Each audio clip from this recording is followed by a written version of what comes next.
Hello student, मैं हूं आपका फिजिक्स गुरु श्रीराम यादव। फिजिक्स के ऑनलाइन क्लासेस में आपका एक बार फिर से स्वागत है। स्टूडेंट आप हमारा वीडियो पहली बार देख रहे हो तो हमारे YouTube चैनल को एक बार जरूर सब्सक्राइब कीजिए और उसके बराबर के बेल आइकन को जरूर दबाइए, जिससे आने वाले वीडियोस की जानकारी आपको मिल सके और आप उन वीडियोस का अधिक से अधिक लाभ उठा सके। आज की क्लास में हम पढ़ने वाले हैं स्टूडेंट इंटरफेरेंस इन थिन फिल्म्स। पतली फिल्मों में प्रकाश का व्यतिकरण किस प्रकार होता है। पतली कोई भी पारदर्शी परत है, उस पारदर्शी परत के कारण व्यतिकरण की घटना किस प्रकार घटित होती है, उसका अध्ययन यहाँ पर करने वाले स्टूडेंट। यहाँ पर कोई भी पारदर्शी पतली परत होती है या फिल्म होती है, तो उस पारदर्शी पतली फिल्म के ऊपर यदि प्रकाश आपतित होता है तो प्रकाश के आपतन से उस फिल्म में प्रकाश के व्यतिकरण की घटना घटित होती है, क्योंकि वहां पर उस फिल्म के द्वारा प्रकाश का अपवर्तन और परावर्तन होता है। अपवर्तन और परावर्तन के परिणाम स्वरूप उस फिल्म में परावर्तित और अपारगमित किरणों के अध्यारोपण से व्यतिकरण की घटना प्राप्त की जा सकती है। जैसे उदाहरण के तौर पर देखें, यदि पानी की सतह पर तेल की कोई पतली परत होती है तो उसे अपन थिन फिल्म कह सकते हैं। साबुन के घोल की कोई परत होती है तो उसे अपन थिन फिल्म कह सकते हैं। अभ्रक की कोई पतली पन्नी है तो उसे अपन थिन फिल्म कह सकते हैं। तो स्टूडेंट अपन कभी कभार देखते हैं कि यदि पानी की सतह के ऊपर तेल की कोई परत होती है, पतली परत होती है, तो तेल जो होता है वो अपने को रंगीन दिखाई देता है। साबुन का जो बुलबुला होता है वो अपने को रंगीन दिखाई देता है। पतली अभ्रक की कोई पतली परत होती है, पन्नी होती है, तो वो भी अपने को रंगीन दिखाई देती है। इन सब का कारण है उनमें घटित होने वाली व्यतिकरण की घटना। पानी की सतह पर तेल की परत का रंगीन दिखाई देने का कारण व्यतिकरण की घटना ही है, क्योंकि वहां पर तेल की जो परत है वो एक पतली फिल्म या पतली परत का कार्य करती है, जिस पर प्रकाश के आपतन के परिणाम स्वरूप उससे व्यतिकरण की घटना घटित होती है। तो ये व्यतिकरण की घटना किस प्रकार घटित हो रही है किसी पारदर्शी पन्नी के द्वारा, तो उस घटना का अध्ययन यहाँ पर अपन करने वाले हैं। तो यहाँ पर इसके लिए मान लो अपने पास टी मोटाई की कोई पारदर्शी पतली फिल्म, टी एक समान मोटाई की अपने पास, मान लो अपने पास ये स्मॉल टी मोटाई और म्यू अपवर्तनांक, टी मोटाई और म्यू अपवर्तनांक की कोई एक समान पतली परत है। इस पतली परत पर कोई लैम्ब्डा तरंगदैर्घ्य की जो प्रकाश किरण है वो अभिलंब से आपतन कोण I बनाते हुए आपतित होती है। मान लो यहां पर ये कोई अभिलंब है, इस अभिलंब से आपतन कोण I बनाते हुए एक आपतित किरण S P1 के रूप में इस पर आपतित होती है। तो स्टूडेंट यहां पर अपन देखते हैं कि इस आपतित किरण का आयाम विभाजन द्वारा, यहां पर इस आपतित किरण का विभाजन होता है, ये दो किरणों में पृथक्कृत हो जाती है। तो यहां पर इस आपतित किरण का कुछ भाग इससे परावर्तित होकर P1 R1 के रूप में चला जाता है और इसका जो शेष भाग है वो इससे अपवर्तित होकर P1 C1 के रूप में इस पर P1 C1 के रूप में इससे अपवर्तित हो जाता है। ये जो अपन ने आपतित किरण ली थी S P1, आयाम विभाजन द्वारा इसका कुछ भाग P1 R1 के रूप में परावर्तित होता है और इसका शेष भाग P1 C1 के रूप में अपवर्तित होता है। जब यह अपवर्तित किरण इस पारदर्शी पन्नी की नीचे वाली परत पर पहुंचती है तो नीचे वाली परत के बिंदु C1 पर, नीचे वाली परत के बिंदु C1 पर फिर से आयाम विभाजन द्वारा इस प्रकाश का कुछ भाग परावर्तित होता है और इसका शेष भाग C1 T1 के रूप में पारगमित हो जाता है। अब यहां पर ये जो परावर्तित प्रकाश है ये इस फिल्म के ऊपरी पृष्ठ पर पहुंचता है। जब ऊपरी पृष्ठ पर पहुंचता है तो वही बात यहां पर होती है, इस प्रकाश का आयाम विभाजन द्वारा कुछ भाग परावर्तित हो गया और इसका शेष भाग है, यहां पर अभिलंब है स्टूडेंट, इसका जो शेष भाग है स्टूडेंट वो इससे अपवर्तित हो जाता है P2 R2 के रूप में। ठीक है, अब यहां से परावर्तित प्रकाश फिर से नीचे वाली परत पर पहुंचता है। नीचे वाली परत पर जब ये पहुंचता है तो यहां पर इस प्रकाश किरण का फिर से वही आयाम विभाजन द्वारा पृथक्करण होता है। तो यहां पर इस प्रकाश का कुछ भाग क्या होगा, फिर से यहां से परावर्तित हो जाएगा। ठीक है, इसका शेष भाग इससे अपवर्तित होकर C1 T1 के समांतर C2 T2 के रूप में पारगम्यित हो जाएगा। इसी प्रकार यहां पर परावर्तित प्रकाश का कुछ भाग वही इससे P3 R3 के रूप में अपवर्तित हो जाएगा, कुछ भाग इसका यहां से परावर्तित हो जाएगा। इस प्रकार यहां पर बहुपरावर्तन और अपवर्तन के परिणाम स्वरूप समांतर परावर्तित समांतर किरणें और पारगम्यित समांतर किरणें प्राप्त होती है, जिनके अध्यारोपण से क्या होगा, व्यतिकरण की घटना घटित होती है। समझ गए? तो यहां पर P1 R1 P2 R2 P3 R3 इसी प्रकार P4 R4 जो भी परावर्तित समांतर किरणें होगी, ये परावर्तित समांतर किरणें माध्यम में आगे बढ़कर किसी बिंदु पर अध्यारोपण के परिणाम स्वरूप व्यतिकरण की घटना घटित होती है। इसी प्रकार यहाँ पर जो पारगम्यित किरणें, इन पारगम्यित किरणों के द्वारा भी व्यतिकरण की घटना घटित हो रही है। यहाँ पर इसमें आपतन कोण अपन ने I लिया है, आपतन कोण और परावर्तन कोण बराबर होता है, जानते हैं अपन। तो यहाँ पर आपतन कोण अपन ने I लिया है तो परावर्तन कोण को भी क्या लेंगे, I लेंगे। इसके साथ ही यहाँ पर स्टूडेंट अपवर्तन कोण R ले लिया, ये अपवर्तन कोण R है तो यहाँ पर ये आपतन कोण भी क्या होगा, R होगा स्टूडेंट। यहाँ पर ये आपतन कोण R है तो ये परावर्तन कोण भी क्या होगा, R होगा स्टूडेंट। क्लियर? ये कोण यदि R है तो ये कोण भी क्या होगा स्टूडेंट, R होगा, एकांतर कोण है और ये दोनों कोण बराबर होंगे। समझ गए? और यहाँ पर आपतन कोण अपन ने I लिया है तो निर्गत कोण भी क्या होगा, I ही रहेगा स्टूडेंट। आगे डायग्राम समझे? तो यहाँ पर एक प्रकाश किरण इससे पारदर्शी पतली फिल्म पर आपतित हो रही है, जिससे प्रकाश का आयाम विभाजन द्वारा पृथक्करण हो रहा है, उसमें परावर्तित और पारगम्यित समांतर किरणें प्राप्त हो रही है, जिनके अध्यारोपण से व्यतिकरण की घटना घटित होती है। इसी कारण पानी की सतह पर तेल की जो पतली परत है वो इस व्यतिकरण की घटना के कारण ही अपने को रंगीन दिखाई देती है स्टूडेंट। क्लियर है? तो यहाँ पर इस व्यतिकरण की घटना के अंतर्गत पतली फिल्मों में जो व्यतिकरण की घटना अपन प्राप्त कर रहे हैं, यहाँ पर परावर्तित और पारगम्यित किरणों में व्यतिकरण की जो घटना है वो अलग अलग प्रकार से हो रही है। तो यहाँ पर इनका अलग अलग अध्ययन करें अपन। तो यहाँ पर इसमें नंबर 1 देखें स्टूडेंट अपन, नंबर 1 यहाँ पर इंटरफ्रेंस इन रिफ्लेक्टेड रेज, इंटरफ्रेंस इन रिफ्लेक्टेड रेज, परावर्तित किरणों में व्यतिकरण।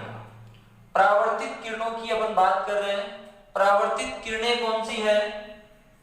यहां पर अपने पास है परावर्तित समांतर किरणें। कौन सी है? P1 R1 coma P2 R2 coma P3 R3 dash dash, इसी प्रकार आगे और भी ली जा सकती है। तो यहाँ पर ये परावर्तित समांतर किरणें हैं, इनके अध्यारोपण से व्यतिकरण की घटना घटित होगी, तो उस व्यतिकरण की घटना को अपने को यहाँ पर प्राप्त करना है। संपोषी और विनाशी व्यतिकरण किस प्रकार अपने को प्राप्त होगा वो अपने को दर्शाना है यहाँ पर। तो यहाँ पर सबसे पहले अपन P1 R1 और P2 R2 इन दो समांतर किरणों की अपन बात करें तो इन समांतर किरणों में यदि बिंदु P2 से एक लंब डाले P1 R1 पर जो बिंदु A पर मिलता है, इस पर एक लंब डालते हैं अपन, यहां पर इस बिंदु को N ले लें और इस बिंदु को अपन M ले लें। ठीक है स्टूडेंट, यहां पर P2 से एक लंब डाला अपन ने बिंदु A पर। क्लियर है? तो यहां पर सबसे पहले इन परावर्तित किरणों में पथांतर ज्ञात करें। क्यों? क्योंकि व्यतिकरण की जो घटना है वो किस पर निर्भर करती है, वो दोनों प्रकाश स्रोतों से आने वाली प्रकाश तरंगों के पथांतर पर निर्भर करती है। तो यहां पर सबसे पहले अपन पथांतर का मान ज्ञात करें P1 R1 और P2 R2 जो प्रकाश किरणें हैं इनमें पथांतर कितना होगा। तो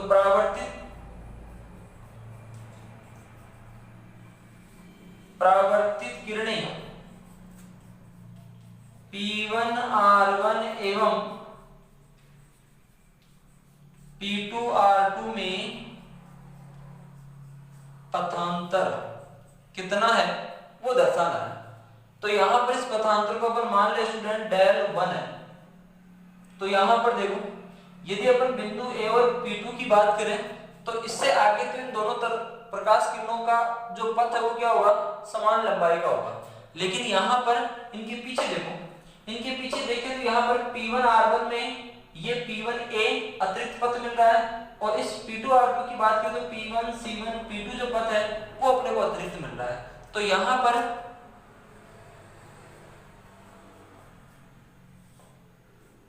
माध्यम में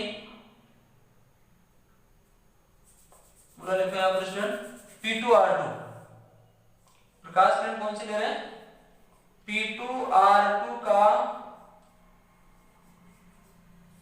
माध्यम में पथ कौन सा है, P1 C1 P2 minus P1 R1 का वायु में पथ कौन सा है, P1A। इस P2 R2 के पथ P1 C1 P2 में से इस P1A को घटा दें तो अपने को इन दोनों किरणों के मध्य का पथांतर मिल जाएगा। तो यहां पर डेल 1 पथांतर का मान माध्यम में पथ की लंबाई mu P1 C1 plus C1 P2 minus P1A वायु का पथ। तो यहां पर इनका जो पथांतर है वो अपने को ये मिल रहा है स्टूडेंट,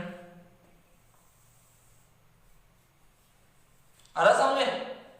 अब यहां पर इस समीकरण में ये मान ज्ञात करने हैं अपने को। तो यहां पर इनके मानों को ज्ञात करने के लिए डायग्राम की बात करें अपन तो डायग्राम के अंतर्गत इन दोनों कोणों का योग 90 डिग्री है, तो इन दोनों कोणों का योग भी 90 डिग्री हो। इसका मतलब ये कोण तो समान हो गया, तो ये दोनों कोण क्या होंगे, बराबर होंगे स्टूडेंट। तो ये कोण I है तो ये कोण भी क्या होगा, I ही रहेगा। Clear that. तो यहां पर सबसे पहले अपन ज्ञात करें P1 C1 और C1 P2 की। तो यहां पर इस डायग्राम की बात करें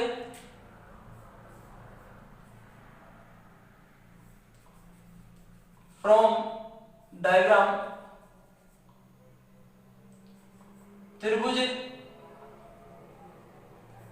P1 C1 N एवं P1 C1 N एवं P2 C1 N से दो त्रिभुज स्टूडेंट अपने पास P1 C1 N और P2 C1 N, दो समकोण त्रिभुज हैं। इन दोनों समकोण त्रिभुजों के अंतर्गत देखें तो यहां से अपन कोस R का मान निकालें। इस त्रिभुज के अंतर्गत देखें तो कोस R अपने को क्या मिल रहा है, कोस बराबर क्या होता है, आधार बटे में, कोस बराबर क्या होता है, आधार बटे में कर्ण। तो इस त्रिभुज में आधार क्या स्टूडेंट है, C1N बटे में कर्ण क्या इसमें P1 C1 और इसी प्रकार दूसरे त्रिभुज में देखें तो C1N, इस त्रिभुज में भी आधार क्या है C1N और कर्ण के इसमें C1P2। तो यहां से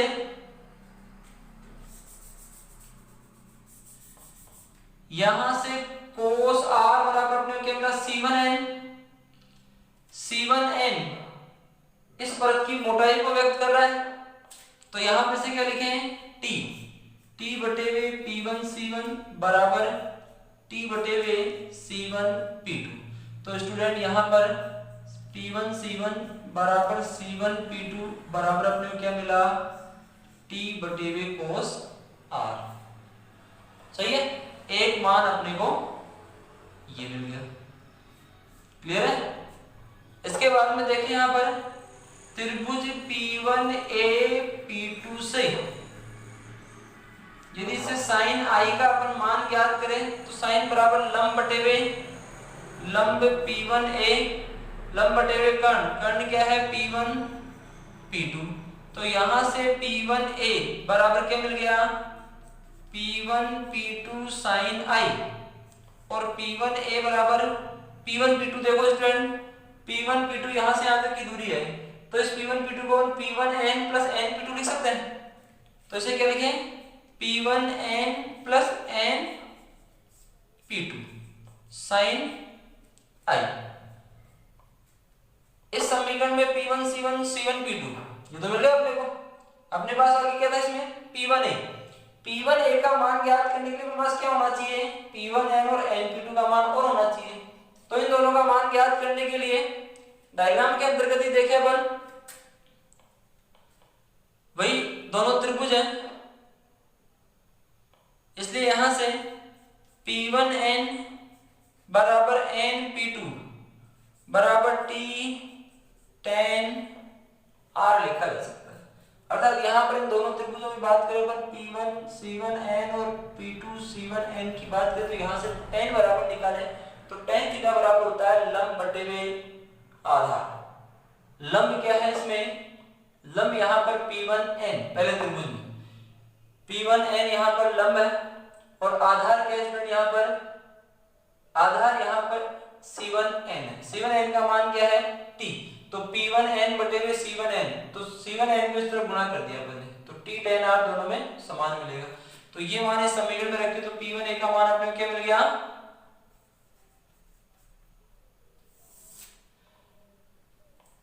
अपने को यहां पर P1A का मान मिल गया क्या P1N प्लस NP2, तो T cos T tan R plus T tan R 2T tan R गुणा sin I।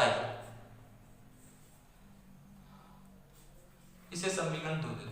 समीकरण 2 और 3 में अपन ने मान ज्ञात कर लिया, वो 1 में रख दो।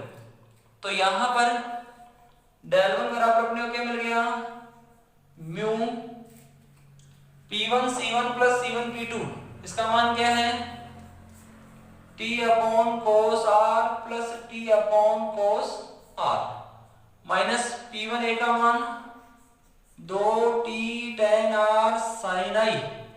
तो यहां पर डेल वन बराबर अपने को क्या मिल गया 2 म्यू T बटे वे cos R minus 2T tan R sin I। इस पद में से यहां पर स्टूडेंट अपन 2 mu T upon cos R को कॉमन ले लें, क्या बच गया यहां तो बच गया 1, आगे क्या बच गया 2 बाहर चला गया, T बाहर चला गया, क्या बच गया tan R sin I और cos बाहर बटे में लिया तो ऊपर गुणा कर दिया अपन ने cos R का, म्यू को अपन ने बाहर निकाला है तो म्यू से नीचे गुणा कर दिया अपन। तो यहां पर 2 म्यू T बटे में cos R 1 minus tan R sin R, sorry student sin I है यहाँ पर sin I cos R और म्यू बराबर स्नेल के नियम से क्या लिखा जाता है sin I बटे में sin R लिखा जा सकता है। यहाँ पर म्यू है इस म्यू को क्या लिखें, स्नेल के नियम से इस म्यू को क्या लिखें, sin i upon sin r। तो यहाँ पे sin i से sin i स्टूडेंट कैंसिल हो गए, 2 mu t upon cos r 1 minus ये sin r ऊपर चला जाएगा और इस tan को क्या लिखें, tan बराबर sin बटे में cos, तो cos से cos कैंसिल हो जाएगा, क्या मिल जाएगा अपने को यहाँ पर शेष मिल जाएगा 1 माइनस sin स्क्वायर r, और 1 minus sin square r cos square के बराबर है। तो डेल 1 बराबर अपने को क्या मिल रहा है student, 2 mu t cos r, del 1 बराबर अपने को ये मान मिल रहा है। आगे आता है समझ में। अब यहां पर यदि अपन स्टोक्स के नियम की बात करें,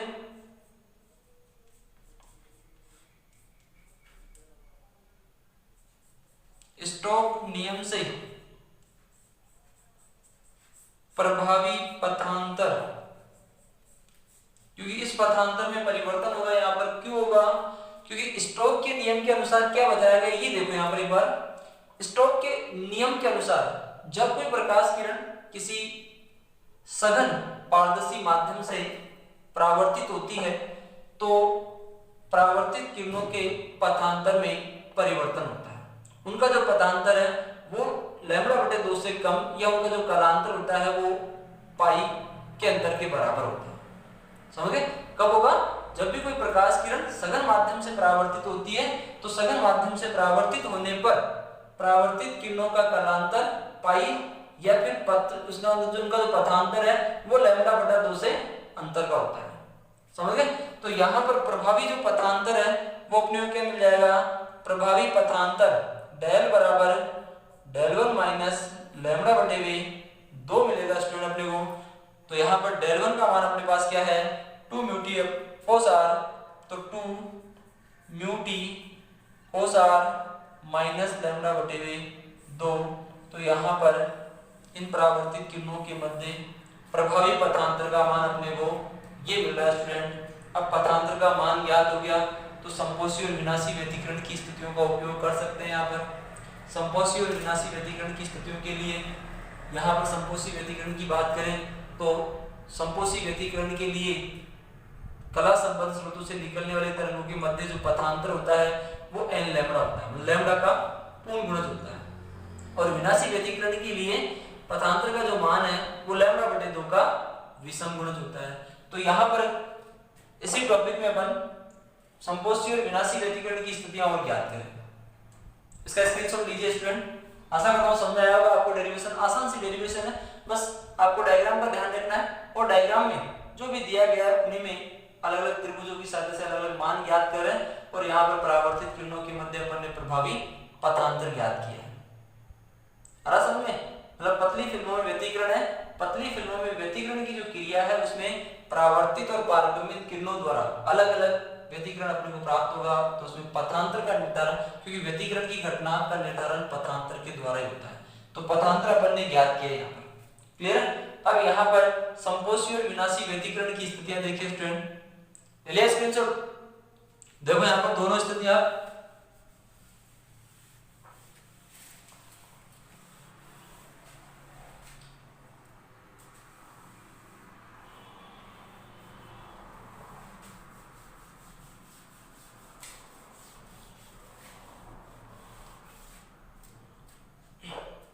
देखो स्टूडेंट पहली स्थिति यहां पर कौन सी, संपोषी व्यतिकरण के लिए।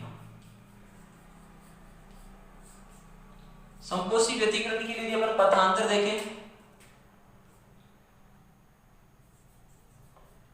संपोषी व्यतिकरण के लिए पथांतर डेल बराबर क्या होता है, n लैम्बडा। लैम्बडा का पूर्ण गुणज होता है स्टूडेंट यहाँ पर। तो इस समीकरण की अपन तुलना करें इस समीकरण से, याद किया अपन ने, तो इससे भी इसकी तुलना करें तो उस अवस्था में डेल बराबर 2 mu T cos r minus lambda बटे 2 बराबर n लैम्बडा मिलता है। तो यहाँ पर 2 म्यू टी cos r बराबर n लैम्बडा प्लस लैम्बडा बटे में 2। तो यहाँ पर क्या मिल गया स्टूडेंट अपने को, डेल बराबर मिल गया 2 म्यू टी cos r बराबर अपने को क्या मिल गया, लैम्डा यहां पर कॉमन ले लें तो n प्लस हाफ लैम्डा। तो यहां पर संपोषी व्यतिकरण के लिए पथांतर का मान ये रहेगा। दूसरी कंडीशन देखिए स्टूडेंट, इसमें विनाशी व्यतिकरण। विनाशी व्यतिकरण के लिए यदि अपन पथांतर की बात करें तो क्या होगा, विनाशी व्यतिकरण के लिए पथांतर लैम्डा बटे 2 का विषम गुणज होता है। तो यहां पर समीकरण की तुलना करें पथांतर के समीकरण से तो अपने को डेल बराबर पथांतर क्या ज्ञात किया है, 2 mu T cos are minus lambda बटे में 2 बराबर क्या मिल रहा है अपने को, 2n माइनस 1 लैम्डा बटे में 2। आ गया समझ में। तो यहां से क्या बच रहा है, 2 mu T cos are, lambda बटे 2 को इस तरफ ले लिया, लैम्डा बटे 2 प्लस 2n लैम्डा बटे 2, इसको गुणा करें अंदर, माइनस लैम्डा बटे 2।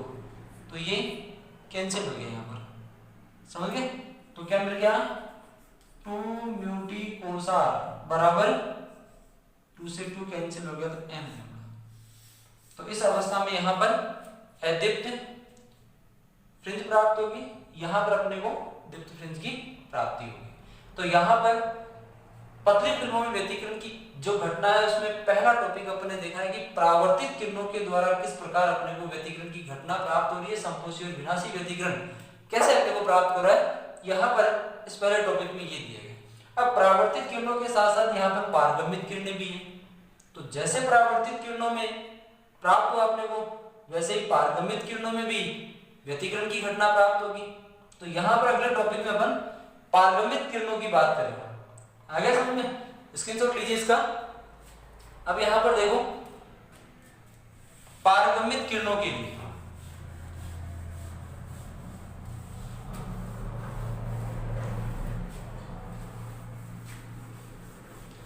पारगम्यित किरणों में व्यतिकरण किस प्रकार हो रहा है वो देखो स्टूडेंट। यही डायग्राम, फिल्म की मोटाई अपन ने टी मानी थी, सही है। पारगम्यित किरणें अपने पास क्या, दूसरा टॉपिक है इसमें कौन सा, interference in transmitted rays, interference in transmitted rays, पारगम्यित किरणों में व्यतिकरण। परावर्तित किरणों में व्यतिकरण अपन ने समझ लिया, आशा करता हूं समझ में आया होगा। अब यहां पर पारगम्यित किरणों में व्यतिकरण की बात करें। पारगम्यित किरणें कौन सी है, पारगम्यित किरणें कौन सी है, जैसे C1 T1, C2 T2, C3 T3 dash. इसी प्रकार की जो किरणें हैं, इन किरणों को अपन पारगम्यित किरणें कह रहे हैं। तो इन पारगम्यित किरणों में व्यतिकरण की घटना को प्राप्त करने के लिए यहां पर C2 T2 से एक लंब डालते हैं C1 T1 पर, जो बिंदु B पर मिलता है, एक लंब डाल रहे हैं यहां पर, ये कोण I है। तो इस C2 के लिए ये जो कोण होगा, ये कोण भी क्या रहेगा, I रहेगा। तो इस बिंदु C2 से अपन एक लंब कहां डाला है, C1 T1 के ऊपर डाला है, सही है। तो यहां पर पारगम्यित किरणों में व्यतिकरण अपने को प्राप्त करना है, तो व्यतिकरण के लिए वही पथांतर का आकलन करें। तो यहां पर इन पारगम्यित किरणों का पथांतर कितना होगा वो देखो। यहां पर अपनी प्रारंभिक दो किरणें हैं C1 T1 एवं C2 T2, क्योंकि यहां पर उत्तरोत्तर इन किरणों की परावर्तन और अपवर्तन के कारण तीव्रता है वो घटती हुई जाएगी। अस्पष्ट दिखाई देगा व्यतिकरण, प्रतिरूप स्पष्ट दिखाई नहीं देगा, लेकिन जो प्रारंभिक किरणें हैं उनमें व्यतिकरण स्पष्ट नजर आएगा। तो यहाँ पर प्रारंभिक दो किरणें ले रहे हैं अपन, C1 T1 और C2 T2। तो यहाँ पर C1 T1 एवं C2 T2 में पथांतर डेल बराबर माध्यम में पथ, माध्यम में पथ कौन सा है, C1 P2 C2 माइनस वायु में पथ कौन सा है C1b। तो यहां पर देखो स्टूडेंट C1 T1 की बात करें तो इन C1 T1 और C2 T2 इनमें से C2 और B के आगे का जो पथ है वो क्या होगा बराबर होगा। इनके जो पथ का अंतर है वो पीछे वाला रह गया। तो पीछे वाले की अपन बात करें तो C2 T2 प्रकाश किरण के लिए पथ क्या है C1 P2 C2। इसमें से घटा दे इस C1 B समझ गए। इस पथ में से इस पथ को घटा देंगे तो दोनों तरफों के मध्य का पथांतर अपने को प्राप्त हो जाएगा। तो यहां पर डेल बराबर क्या मिल रहा है अपने को स्टूडेंट डेल बराबर mu C1 P2 plus P2 C2 minus C1 B। ये अपने को यहां पर पथांतर का मान मिल रहा है। तो स्टूडेंट इस समीकरण में C1 P2 और P2 C2 का मान अपने को ज्ञात करना है, C1 B का मान ज्ञात करना है। ये तीन मान यहां पर फिर से ज्ञात करें तो यहां पर त्रिभुज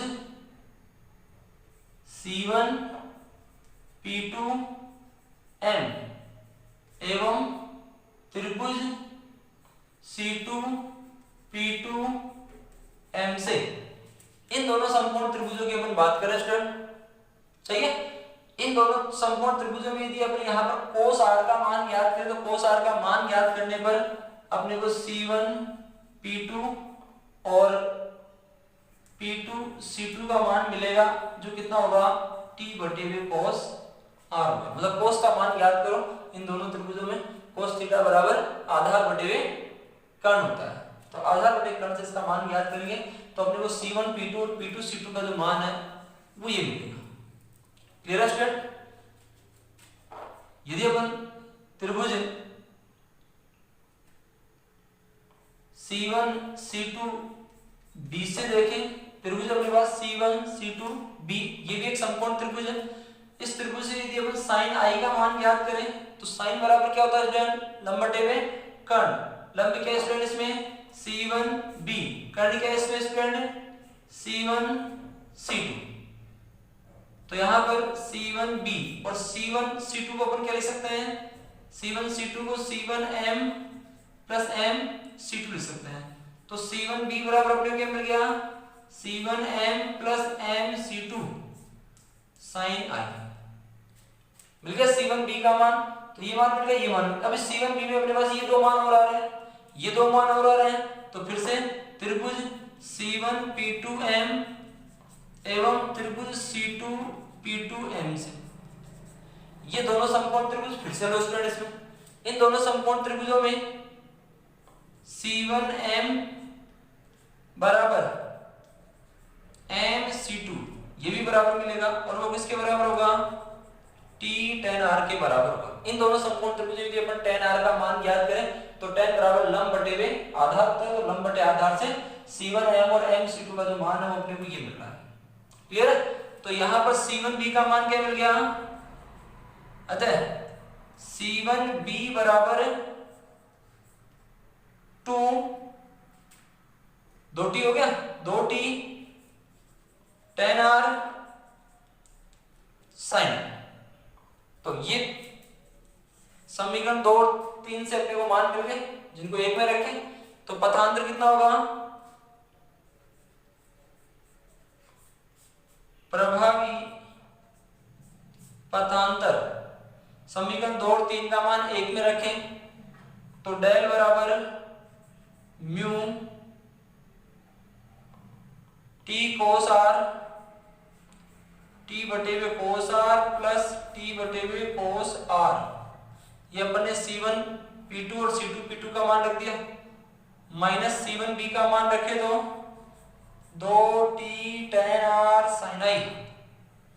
तो यहां से डेल बराबर स्टूडेंट अपने को क्या मिल रहा है डेल बराबर मिल गया 2 म्यू t बटे में cos r minus 2t tan r sin i। इसमें से यहां पर स्टूडेंट हुई 2 mu t upon cos r common ले ले क्या बच गया 1। माइनस यहां पर tan r sin i cos r बटे हुए म्यू। तो यहां पर 2 म्यू टी बटे हुए cos r, 2 म्यू टी बटे हुए cos r, 1 माइनस tan के स्थान पर क्या रखें sin बटे हुए cos, तो sin r बटे हुए cos r,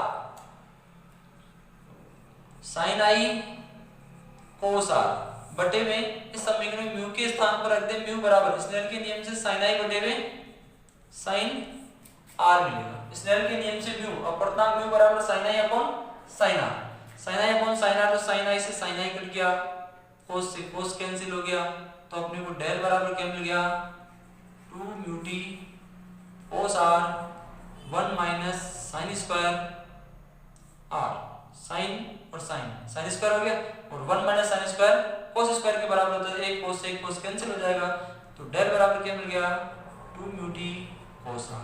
तो पारगम्यित किरणों में भी जो पथांतर है वो उतना ही मिलता है जितना परावर्तित किरणों में मिलता है। यहाँ पर अतिरिक्त पथांतर नहीं होगा क्योंकि स्टोक्स के नियम के अनुसार जब प्रकाश किरणों का किसी विरल माध्यम द्वारा परावर्तन होता है तो उनमें कोई भी अतिरिक्त पथांतर उत्पन्न नहीं होता है। इसका यहाँ पर प्रभावी पथांतर क्या रहेगा डेल बराबर 2 म्यू टी cos r रहेगा। तो ये पथांतर अपन ने परावर्तित किरणों में भी ज्ञात किया है। तो यहाँ पर परावर्तित किरणें हो या पारगम्यित किरणें हो, इनमें जो पथांतर है वो एक समान प्राप्त होता है। तो इसके लिए संपोषी और विनाशी व्यतिकरण, पहली स्थिति संपोषी व्यतिकरण के लिए डेल बराबर n लैम्बडा और यहाँ पर डेल बराबर 2 म्यू टी cos r मिल रहा है, सही है। विनाशी व्यतिकरण की अपन बात करें, दूसरी स्थिति इसमें विनाशी व्यतिकरण के लिए पथांतर डेल बराबर 2n माइनस 1 लैम्बडा बाय 2 बराबर 2 म्यू टी cos r। तो यहाँ पर संपोषी और विनाशी व्यतिकरण के लिए पथांतर का मान, यहाँ पर संपोषी व्यतिकरण में अपने को दीप्त फ्रिंज प्राप्त होती है और विनाशी व्यतिकरण में अदीप्त फ्रिंज की प्राप्ति होती है। तो स्टूडेंट आज का टॉपिक था अपना पतली फिल्मों में प्रकाश का व्यतिकरण किस प्रकार होता है, इसका अध्ययन अपन ने किया है।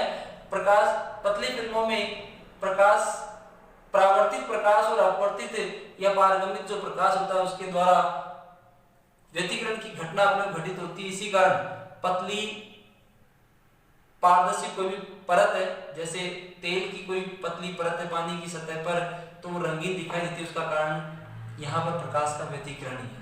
आशा करता हूँ समझ में आया होगा स्टूडेंट। यदि आपको टॉपिक में कोई भी दिक्कत आ रही है, आप उस दिक्कत को, अपने डाउट को आप कमेंट बॉक्स में जरूर शेयर कीजिए और उस डाउट को या तो मैं आपको ऑनलाइन उसका सॉल्यूशन दूंगा या फिर अगली क्लास में उस डाउट का आपका जरूर सॉल्यूशन मिलेगा। आप बस अपने डाउट को क्लियर कर दिए। ऐसे नहीं डाउट है आप वीडियो देख लिया, डाउट है आप उस डाउट को क्लियर नहीं कर रहे हो, तो मेरी आपसे रिक्वेस्ट है कि आप अपने डाउट को जरूर क्लियर कीजिए। अभी तक यदि आप लोगों ने हमारे चैनल को सब्सक्राइब नहीं किया है तो चैनल को जरूर सब्सक्राइब कीजिए, जिससे आपको आने वाले वीडियोस की अधिक से अधिक जानकारी मिल सके और अपने दोस्तों को भी इसके बारे में बताइए। फिजिक्स की ऑनलाइन क्लासेस बीएससी के लिए चल रही है। आने वाले एग्जाम 2020 की यूनिवर्सिटी जो एग्जाम है उसके लिए भी आपको इन ऑनलाइन क्लासेस की जरूरत है। बहुत फायदा मिलेगा आपको इन क्लासेस का, तो इन क्लासेस का आप जरूर देखें, वीडियो पूरा अंत तक देखें। वीडियो में आपको पूरी जानकारी अंत तक मिलेगी। यदि कोई टॉपिक आप पढ़ रहे हो तो उस टॉपिक की संपूर्ण जानकारी आपको वीडियो के अंत तक मिलेगी। Thank you student.